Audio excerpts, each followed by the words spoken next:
in LA. So, to answer Sophia's question, I started to learn Japanese like formally in 2010, and it was because a guy broke up with me, and I was so sad. So I said, what can I do to keep my mind busy so I wouldn't cry or feel sad or just eat ice cream and watch rom-com movies? So I said, I know that I'm going to be probably, I don't know, sad for a couple of months or whatever, a month or two.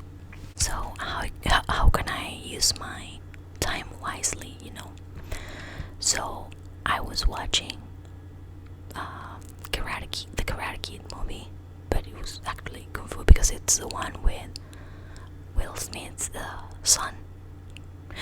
So with Jared Smith, I don't remember.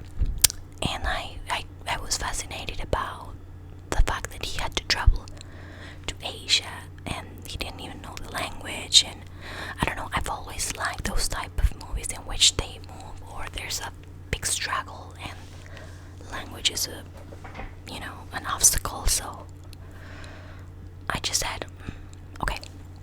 So I started to learn Chinese, and it was like, for me, that pronunciation was super complicated. So I studied Chinese for a week, and it was so hard that I said, okay, no. And I was also watching anime since I was 6 years old. My first anime, without knowing, right? It was anime.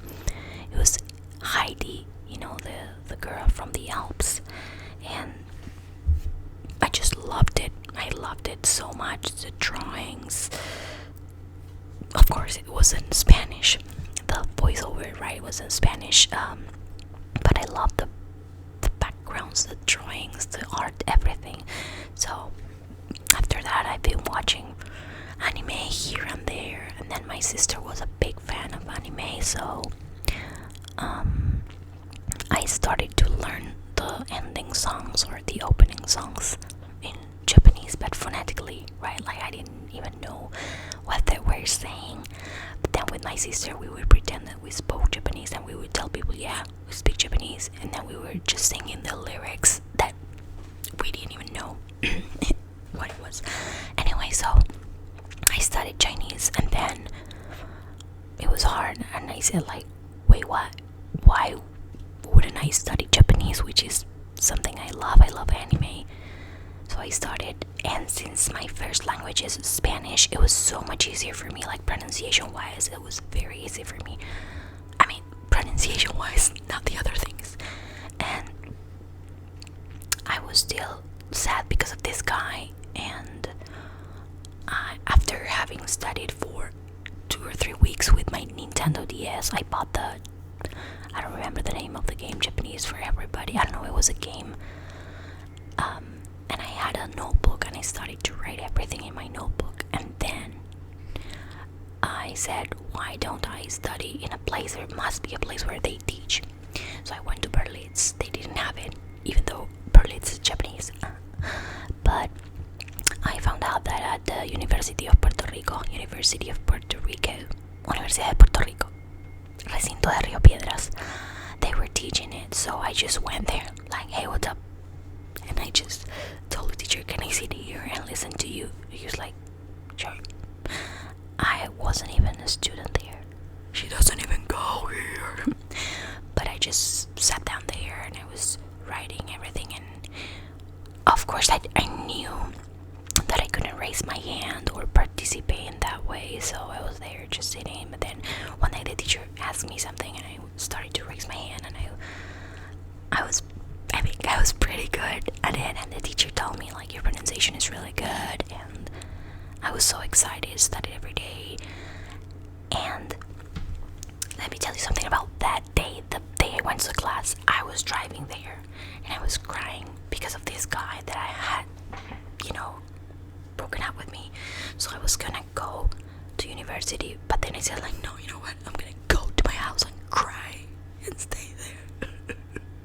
And then something said, go to study Japanese, go, you have class, like this is your first class, you should at least try. And I was like, you know what, yeah. And I I changed the direction on the map and everything, and I got to the university. I studied there, and that's where I met my husband at the Japanese class. So that was crazy. That was just crazy. This is a long story. That was not the question, sorry, but yeah. I just wanted to say how crazy life is, right? My husband also, he's Puerto Rican, but he speaks and he loves Japan. We both love Japan. So that's how Japanese changed my life, actually. It was 2010. So I think I was 26. Yeah. How long it took me. Okay. So 2010 until now, because I'm still studying, but in 2020 and 2020 actually, I haven't studied anything, but I studied hard every single day, like every single day, at least for 5 minutes, or I would take classes like once a week.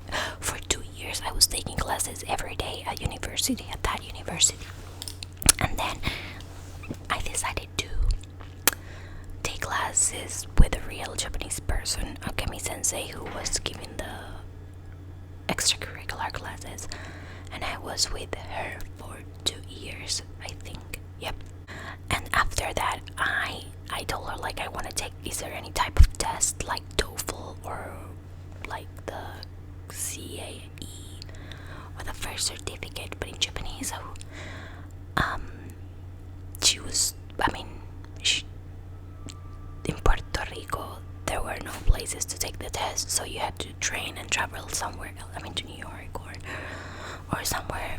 And I am very, let me put it like this, I'm very, how can I say, I'm a teacher, right? I'm a language teacher too, so I'm very meticulous and very picky with the people I study with, like very picky.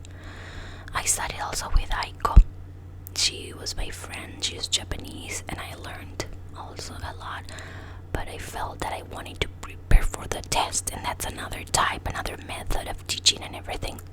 So what I did is I started to take classes at Nihongo Pro for many years, for like 6 years, with Ishii sensei. I started with another teacher, but then I went with Ishii sensei, and I took all the tests with him.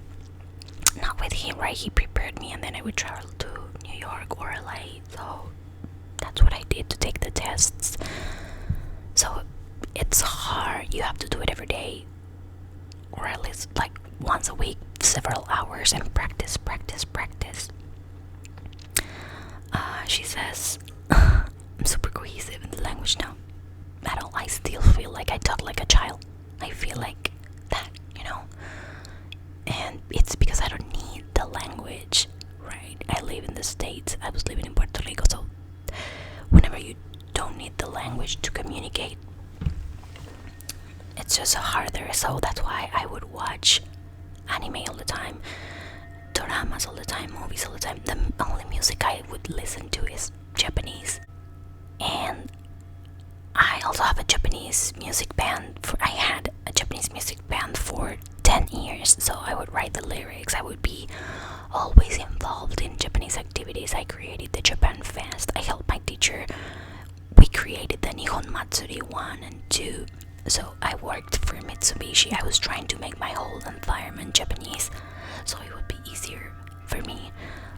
And I moved to LA to be closer to Japan. Actually, I've done so many things too. My dream is to live in Japan, so I've done everything. I have done my bachelor's degree twice, because at the JET program somebody told me that it was going to be easier if I had American credentials. So I did my bachelor's in Argentina. I graduated as a teacher, and then I had to do it all over again here in the States, so I would have American credentials, and not even with that was I able to have a position a JEP program or anything, which is very sad. I have interviewed so many times. I have 11 years of teaching experience, and I don't know, I just have to listen to the universe. Maybe the universe doesn't want me to, you know what I mean? So what I do is every day I do 5 kanji. Once a week I do grammar, and I study hard. So far the last test I took was the N3. I did not pass. That was like, what are they saying? So I did not pass the test. I'm gonna try this year. I'm gonna study with Ishi Sensei at Nihongo Pro again, and we'll see. So thank you so much for watching this video, asking these questions. Sofía Rivera, I encourage you to study. I also teach basic Japanese online. So if you want to, I don't know, we can definitely talk.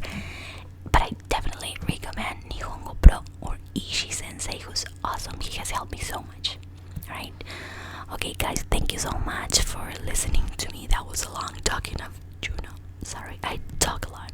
Thank you for asking me, and mata laishu.